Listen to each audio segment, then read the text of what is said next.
Tinututulan ng Department of Foreign Affairs ang inilabas na bagong implementing rules and regulations ng China kaugnay sa pagkontrol nila sa Scarborough Shoal o Bajo de Masinloc. Patuloy naman daw ang pagpapaganda sa ugnayan ng Pilipinas at China sa larangan ng kalakalan sa kabila ng patuloy na tensyon sa West Philippine Sea. Inalmahan at kinontra ng Department of Foreign Affairs ang muling paglalabas ng China ng implementing rules and regulations sa Scarborough Shoal o Wangyan daw kung tawagin ng China. Ayon sa mga lumabas na ulat, layunin ng mga regulasyong ipatutupad ng China na lalo pang palakasin ang kontrol nito sa Scarborough Shoal. Kabilang raw dito ang mga routine patrols para agad maimbestigahan at maaksyonan ang mga ituturing ng China na paglabag sa kanilang batas. May nito kinumpirma ng Armed Forces of the Philippines na hindi bababa sa 48 Navy ships ng China ang namataan sa West Philippine Sea. Kabilang dito ang mga barko ng People's Liberation Army o PLA Navy ng China na namonitor sa Ayungin Shoal at Scarborough Shoal. Nakarating na rin sa Department of Foreign Affairs ang mga ulat tungkol sa sinasabing military drills ng China. Ayon kay Ambassador Flor Cruz, hindi pa nila natatalakay sa Beijing ang tungkol sa mga drill na ito sa West Philippine Sea, partikular sa Bajo de Masinloc. Sa kabila nito, ayon kay Ambassador Flor Cruz, layunin ng New Equilibrium na tinukoy noon ng Pangulo na panindigan ang posisyon ng Pilipinas habang maayos na pinamamahalaan ang mga hindi pagkakaunawaan at ipinagpapatuloy ang kooperasyon sa ibang larangan. Tutulong ang USA sa Pilipinas. Matinding babala ni Amerika sa China sa West Philippine Sea. Habang patuloy ang tensyon sa West Philippine Sea, isang insidente ang muling nagpainit sa sigalot sa pagitan ng Pilipinas at China matapos masaktan ang isang Pilipinong sundalo sa gitna ng operasyon malapit sa Ayungin Shoal.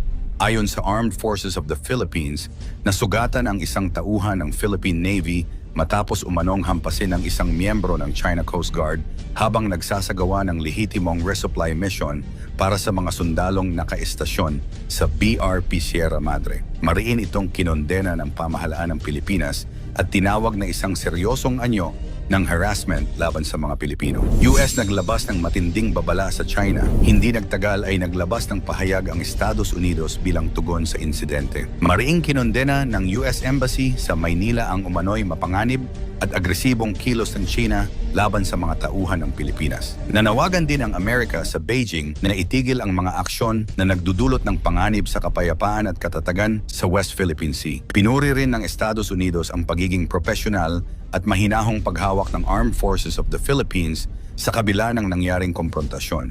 Bagamat matindi ang naging pahayag ng Washington, wala pa itong inanunsyong direktang aksyong militar kaugnay ng pinakahuling insidente.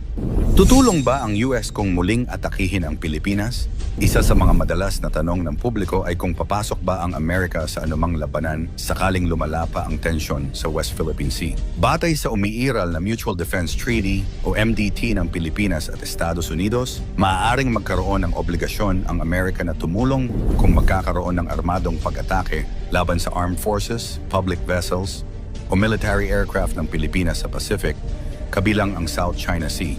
Gayunman, hindi nangangahulugan na bawat insidente ng harassment ay automatikong magre-resulta sa pagpapadala ng mga sundalong Amerikano.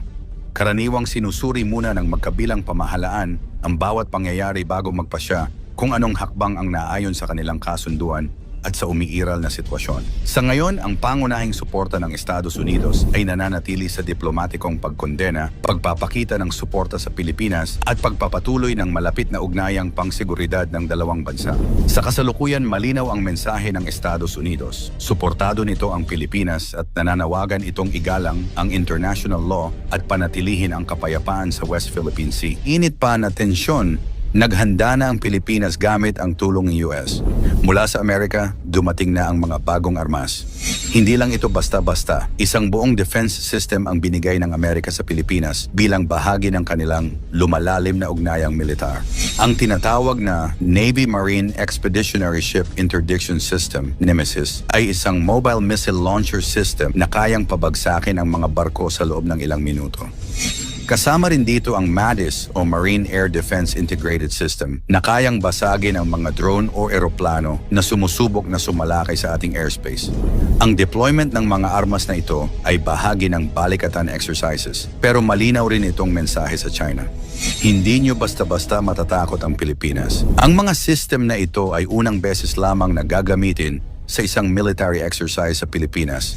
Isang senyales na seryoso ang US sa pagpapalakas ng presensya nila sa Indo-Pacific. Sa mga darating panataon, posibleng umulan ng military aid sa Pilipinas mula sa Estados Unidos.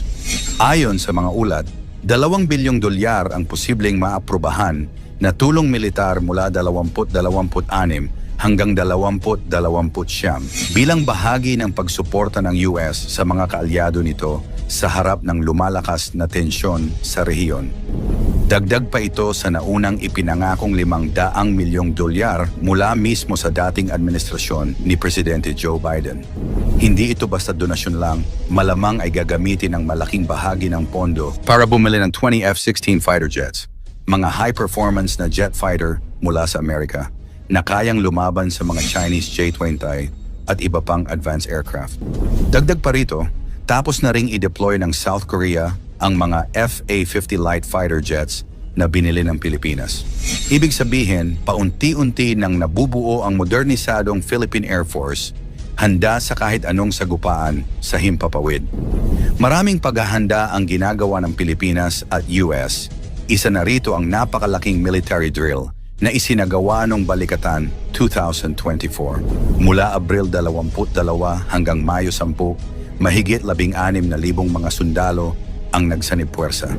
5,000 mula sa Pilipinas at 11,000 mula sa Amerika, kasama ang ilang sundalo mula sa Australia at mga observers mula sa Japan, Czech Republic, Poland at Colombia.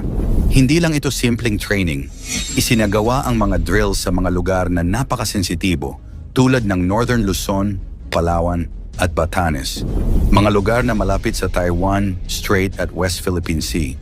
Kasama sa mga aktibidad ang live fire drills, cyber defense operations, aerial defense, at amphibious landing exercises na malinaw na naghahanda para sa posibleng labanan sa ere at karagatan.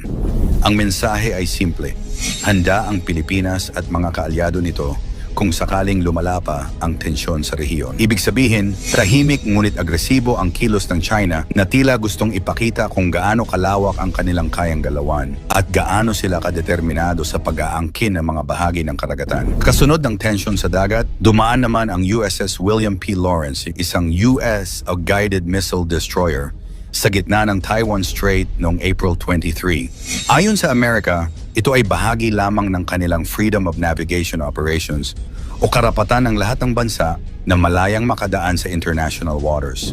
Pero hindi natuwa ang China.